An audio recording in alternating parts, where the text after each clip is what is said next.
হে আল্লাহ, আমার গুনাহ মাফ করো, আমার তওবা তুমি কবুল করো। আমার এই বাংলাদেশের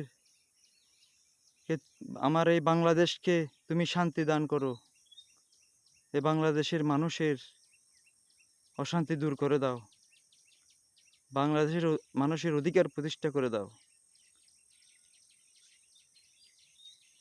বাংলাদেশের মানুষের ভোটের অধিকার প্রতিষ্ঠা করে দাও।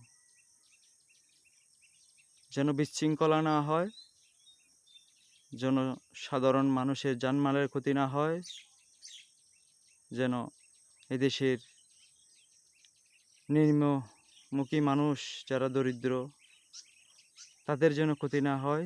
এভাবে আপনি এদেশের রাজনৈতিক সিস্টেম পাল্টে দিবেন, যেন আমাদের দেশের সাধারণ মানুষের ক্ষতি না হয় এবং পশু পাখির যেন কোনো ক্ষতি না হয়।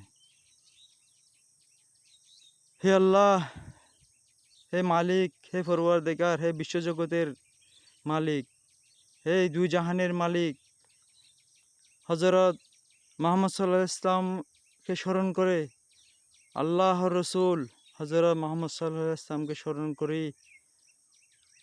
উনার উসিলায় হলো আমাদের দেশে এবং সারা পৃথিবীতে শান্তি প্রতিষ্ঠা করো।